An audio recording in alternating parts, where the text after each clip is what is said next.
New York Giants fans, what is going on? I've got a New York Giants 2-pack of news and rumors for you, but first, subscribe to New York Giants Now. We are just under 300 subscribers away from reaching 1,000 subscribers, and when we reach 1,000 subscribers, we get to do more videos. I want to do more videos, and I know you guys want to watch more videos on the latest New York Giants news and rumors. So subscribe to the channel so we can watch and make more New York Giants videos.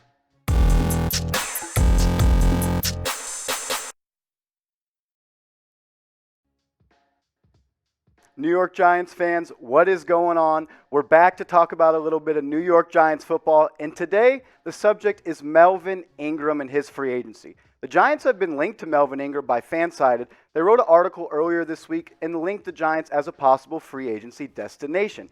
Ingram played in just 7 games last year due to a 2020 knee injury, and he's really struggled to stay on the field the last couple of years. But when he has, he's really been a successful pass rusher.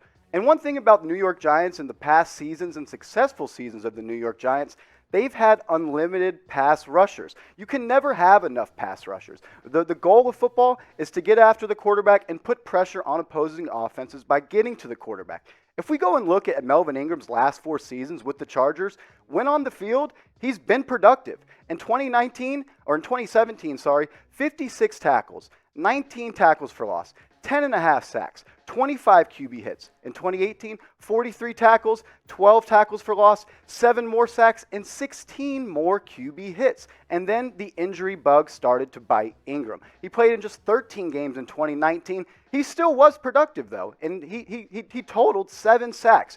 When on the field, he's able to be productive, and he's able to produce. At the end of the day, when Melvin Ingram is healthy, he is a beast. The guy can come off the edge. He's a potent pass rusher. He's able to disrupt games off the edge, but he's also a solid run stuffer. He's able to slide inside, outside. He can play defensive end. He can play outside linebacker. And that's why I think he would just be able to slide right into this New York Giants linebacker depth chart. When you look at the outside linebacker position, Lorenzo Carter, he really showed signs last year of being able to turn that corner, but he suffered an Achilles injury. At the other side, the rookie draft pick out of Georgia, Azeez Ojulari. He's got a lot of high expectations, but he's a rookie. You can't set extremely high expectations for a rookie, and bringing a guy like Melvin Ingram to mentor and show this guy the ropes of being a pro pass rusher could really benefit a young Giants outside linebacker group like they have right now. So, Chat Sports, it's an interactive YouTube channel, and I have a question for you guys. Should the Giants sign Melvin Ingram? If you think they should, go down in the comments and type S for sign. If you don't and you're like, I don't know, he's been injured, he hasn't really been on the field the past couple of years, and he's getting old, he's going to be 32 years old, go down in the comments and type P for pass. For me, I'm going to go down in the comments and I'm going to type S for sign if it's for the right price. The Giants right now, they only have $2.9 million in cap space, and if Ingram wants to come over for the veteran minimum and come on a 1-year deal with not a lot of guaranteed money, I'd be more than willing to bring him in.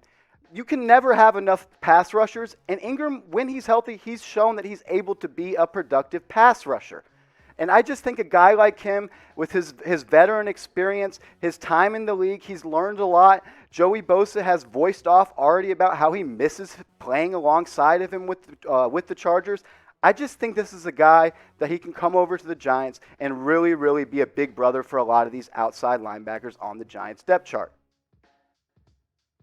Are you subscribed to the New York Giants Now channel by Chat Sports? Because if you're not, I don't know what you're doing. If you are subscribed, go down in the comments and type Y for yes. If you're not, go down in the comments and type N for no. I'm a loser. Because what are you doing? We're pumping out Giants content almost every single day. New videos around the latest Giants news, rumors, trade ideas. And we just want to talk more New York Giants football. So we need you guys to subscribe. More subscribers equals more videos. CBS Sports wrote an article earlier this week, and they highlighted Saquon Barkley as the key to the New York Giants season for the 2021 NFL season. Barkley's coming off a year where he tore his ACL in Week 2 of the 2020 season, which caused him to miss the rest of the season. And there's been a lot of question marks about when Saquon Barkley will be ready, if he will be ready. Reports are coming out that he will be ready for Week 1, but It's going to be a questionable season for him. He's a running back that relies a lot on explosive cuts and being an explosive playmaker out of the backfield. And when you're coming off a serious injury like an ACL tear, it's really just up in air. But if any guy in the NFL is able to bounce back from an ACL tear, I think Saquon Barkley is the man for the job. CBS Sports went on to say, easily one of the top 10 talents at his position. Barkley simply needs to stay healthy. His 2020 season was derailed by a torn ACL that couldn't have come at a worse time for both himself and the Giants, considering, as it turns out, they might have won the NFC East and made an appearance in the playoffs if he was around to help them win an extra game or two last seasons. I agree. I think Saquon Barkley is going to be a big monster part of this Giants offense. But let's be honest, it's all about Daniel Jones. Entering year 3 for Daniel Jones with an addition like Kenny Golladay, Kadarius Toney, Kyle Rudolph as tight end number 2, he has no more excuses for having a lack of talent surrounding him. Daniel Jones is the key to the New York Giants for the 2021 NFL season. Now taking a look back at his first and second year in the pros with the Giants, his first season, 24 touchdowns, 12 INTs. His second season, 11 touchdowns and 10 INTs. That's really a big difference. Jones did miss a couple games due to a severe hamstring injury, but he needs to get back to his rookie self where he was unafraid to sling the ball all over the yard and take chances. This guy needs to get back to pushing the ball down the field and trusting his playmakers on the outside. If you go back and look at his rookie year and his second year in the NFL, he had some really great games. And his first game as a professional quarterback, he led the Giants to a huge comeback win against the Tampa Bay Buccaneers. 23 for 36, 336 yards, and 4 total TDs, including a game-winning drive where he had a QB draw from about 5 yards out, punched it in. Everybody went crazy. In his first start, the future looked extremely bright for Daniel Jones. He carried some of that momentum on through the rest of the season, and in Week 8 against Detroit, he had another monster game. 322 yards and 4 TDs. He just wasn't shy to throw the ball deep and attack the sideline and attack single coverage. He would go on to carry that momentum even more later in Week 10 when he would face the crosstown rival, the New York Jets. Again, 26 for 40, 308 yards, and 4 TDs. In these 3 games I've mentioned, no interceptions. It was something that was just a difference between Daniel Jones in his first year and his second year. He would go on and finish the 2019 season against the Washington football team, 352 yards, his best game as a professional quarterback, 5 TDs and no interceptions. A lot of people always talk about, can Daniel Jones be an effective and a quarterback that leads a team to the playoffs in the NFL?